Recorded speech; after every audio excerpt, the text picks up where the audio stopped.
오늘부터 시편 말씀을 묵상을 합니다. 특별히 시편 120편과 121편을 보는데요. 120편부터 134편까지 이 15편의 시편이 가지고 있는 특징 하나가 있습니다. 그것은 무엇인가 하면 시편의 표제, 제목에 성전에 올라가는 노래라는 표제가 붙어 있다는 것입니다. 성전에 올라가는 노래라는 것은 어떤 것인가 하면 이스라엘 백성들이 일상의 삶을 살다가 일상을 잠시 접어두고 하나님께로 집중하고 성전에 올라갈 때가 있습니다. 어떤 때인가 하면 초막절, 77절 이런 등의 이 이스라엘 3대 절기, 중요한 절기가 있을 때마다 잠시 일상을 접어두고 성전으로 올라가서 하나님을 예배하는 것입니다. 그런데 이때 예루살렘처럼 성전과 가까이에 집이 있다고 한다면 금방 성전에 도달을 할 것입니다. 그러나 거주하는 곳이나 일하는 곳이 예루살렘이 아니라 타지에 있거나 먼 곳에 있다면 성전까지 도달하는데 시간이 꽤 걸리고 여행이 될 것입니다. 이렇게 성전을 향해 가는 여행을 할 때 이 시편 120편부터 134편까지 성전에 올라가는 노래를 부르면서 이렇게 성전으로 나아가는 것입니다.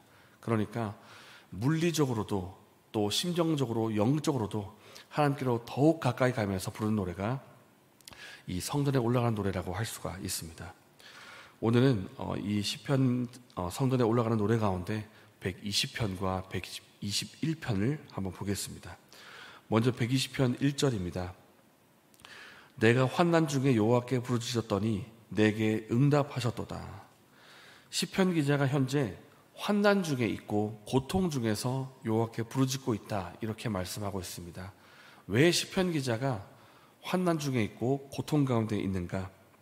그 이유는 자신이 지금 거주하고 있는 것이 자신에게 적대적인 민족인 이방 민족 가운데 둘러싸여 있기 때문입니다. 5절 말씀입니다. 5절에 메색이라고 하는 지역과 게달이라는 지역이 나오는데 이 메색과 게달은 모두 이스라엘 땅의 인근 지역에 해당합니다. 메색은 조금 더 멀리 떨어져 있긴 한데 메색은 이스라엘 북쪽에 있는 도시 중에 하나이고 또 특별히 철강이 유명한 곳이라고 합니다. 철강이라고 하면 전쟁의 도구가 많겠죠. 전쟁하는 그런 전쟁의 도구를 만드는 지역이라고 할 수가 있고 게달이라는 지역은 이스라엘을 괴롭히는 야만 민족이 거주하는 곳이라고 합니다. 그러니까 메색과 게달 모두 다 전쟁과 관련되어 있는 지역들이고 특별히 게달은 이스라엘을 괴롭히는 야만인들이 거주하는 곳입니다. 이렇게 이스라엘 백성들, 유대인들을 적대하는 민족들이 살고 있는 곳에 본인이 살고 있다는 것입니다. 이것이 실제로 물리적으로 그렇게 살았는지 아니면 심정적으로 내가 그런 곳에 있다고 표현한 것인지는 정확히 알 수 없지만 시편 기자가 말하기를 내가 메삭과 게달에 거주하면서 화를 당하고 있다 이렇게 말하고 있는 것입니다. 나를 공격하는 민족 가운데 둘러싸여 있으니까 마음이 편하겠습니까? 편하지가 않고 날마다 매일매일이 고통스러운 하루하루가 되는 것입니다. 7절 말씀에 나는 평화를 원하고 화평을 원하지만 그들은 나와 싸우려 한다 이렇게 말하고 있습니다. 그리고 2절 말씀에 그들이 내뱉는 말들, 그들이 하는 말들을 들어보면 다 거짓말들이고 속이는 혀이고 거짓된 입술이라고 말합니다. 틈만 나면 나에게 거짓말을 해서 어떻게 하면 나를 넘어뜨릴까 마치 늑대처럼 으르렁거리고 있다 이렇게 말씀하고 있습니다. 여러분은 혹시 지금 현재 나의 삶의 현장이 오늘 본문의 시편 기자처럼 나를 적대하는 사람을 만나고 있는 그런 중에 있지는 않습니까? 뜻하지 않게 나를 적대하는 사람을 만난 바람에 그가 하는 독한 혀, 독한 말들, 거짓된 말들, 나는 속이는 말들 때문에 내가 혹 고통을 받거나 상처를 받고 계시지는 않습니까? 사람의 말이 정말 무서운 것 같습니다. 우리가 어떤 말을 하고 어떤 말을 듣느냐에 따라서 그 사람이 살기도 하고 그 사람이 죽기도 합니다. 심지어 독한 말을 하고 그 사람을 죽이는 말을 했을 때 실제로 그 사람이 정말 죽는 데까지 궁지로 내몰려서 죽는 데 이르기도 합니다. 말이 참 무서운데 오늘 본문에 보니까 독한 말을 하는 자들이 내 주위에 있다, 이렇게 말씀하고 있는 것입니다. 혹시 여러분도 이렇게 적대적인 사람을 만나서 독한 말을 듣고 마음에 고통스러운 가운데 있지는 않으십니까? 대체 왜 이런 사람이 내 앞에 나타나서 나를 고통스럽게 하고 있는 것인가? 내가 원한 것도 아닌데 왜 이런 사람이 내 앞에 있는 것인가? 이렇게 고통스러운 상황에서 내가 할 수 있는 일이 있다면 그것이 무엇이겠습니까? 바로 하나님께 나아가서 도와달라고 부르짖는 것입니다. 함께 1절의 말씀을 읽겠습니다.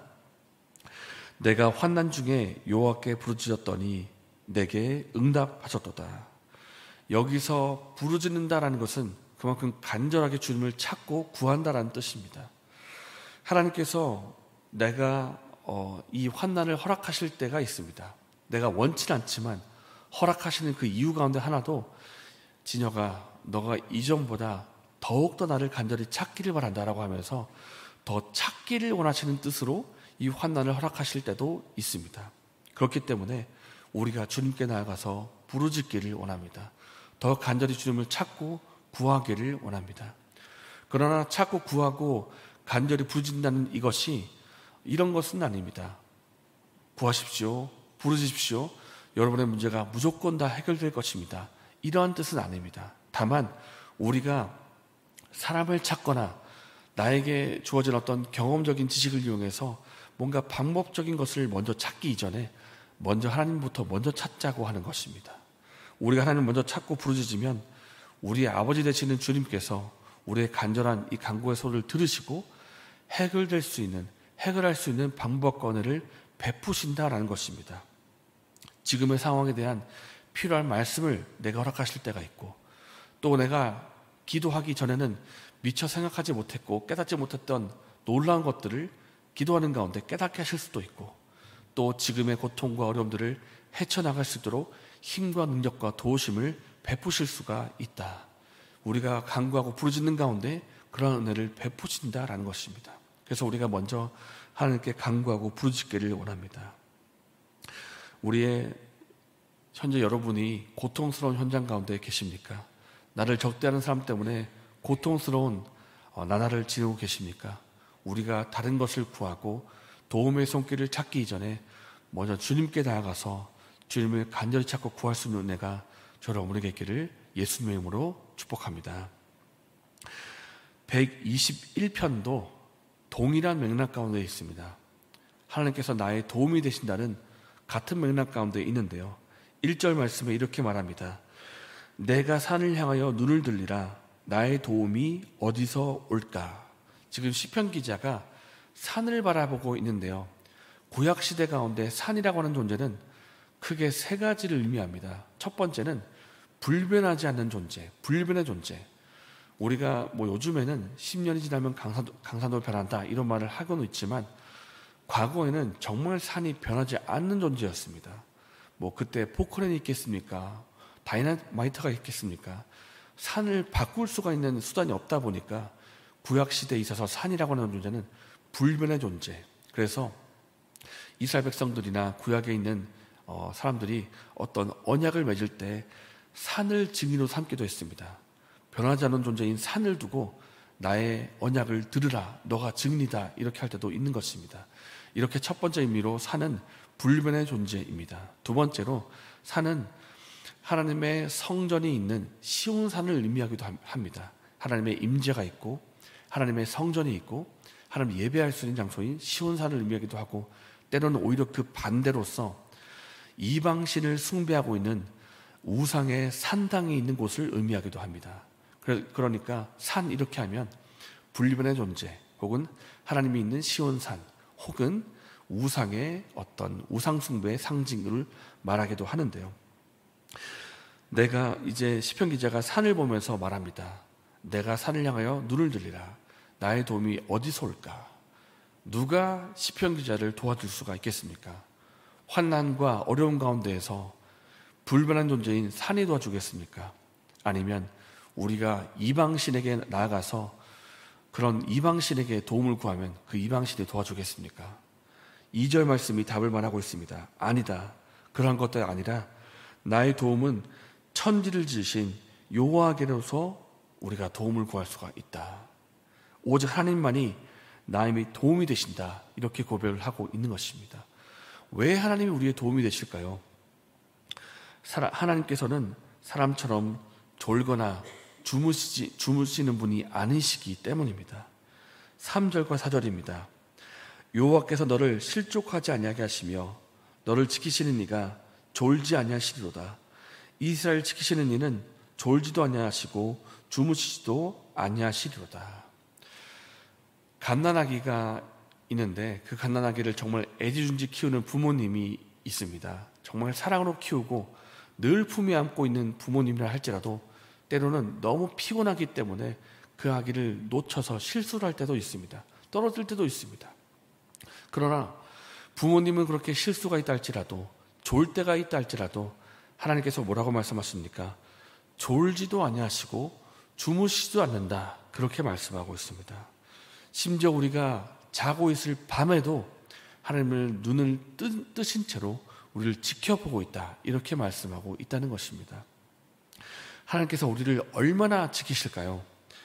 4절부터 8절까지를 보십시오. 지킨다라는 말씀이 안 나온 구절이 한 군데도 없습니다. 4절 말씀에 너를 지키시는 이, 5절에도 너를 지키시는 이, 6절에 너를 상하지 않게, 7절과 8절에도 지키시리로다. 지키신다는 말씀이 모든 구절마다 다 나와 있습니다. 무슨 말이겠습니까? 내가 너의 출입을 지키고 낮에도 밤에도 너를 지켜준다. 항상 너를 지켜준다. 심지어 네가 잘 때도 내가 너를 지켜준다. 내가 항상 너를 돌보고 있다. 내가 불꽃 같은 눈동자로 너를 보고 있다. 이 말씀을 하고 있는 것입니다. 그러니까 우리가 환난과 어려움 가운데 누구를 바라보고 누구에게 도움을 구해야 되겠습니까? 사람이겠습니까? 하나님을 바라봐야 된다는 것입니다.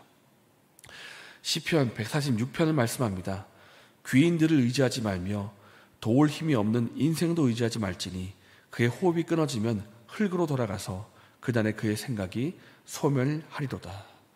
사람의 도움은 한계가 있고 제한이 있지만 하나님은 우리의 영원한 도움이 되신다는 것을 우리가 기억하면 좋겠습니다. 그러므로 사랑하는 여러분, 우리가 그 누구보다 우리를 가장 잘 아시고 우리를 항상 도와주시는 분께 나아가서 도움의 손길을 구하고 나아가면 좋겠습니다. 그리고 하나님께 우리가 기도하면 하나님께서 우리의 기도를 외면하지 않으시고 우리에게 도움의 손길을 베풀어 주실 것입니다. 이러한 은혜가 저희 여러분에게 있기를 예수님의 이름으로 축복합니다. 이 시간 말씀을 생각하면서 기도하겠습니다. 내가 산을 향하여 눈을 들리라. 나의 도움이 어디서 올까? 나의 도움은 천지를 지신 여호와께서로다. 우리의 진정한 도움이 되시는 하나님을 의지합니다. 나의 고통과 간구하는 기도를 들으시고 응답하여 주시옵소서. 나에게 지혜를 주시고 피할 길을 주시고 우리의 걸음을 인도하여 주시옵소서. 이렇게 기도하시고 내일에 있을 예배를 위해서 기도하시고 개인적인 제목으로 기도하신 후에 자유롭게 돌아가시겠습니다.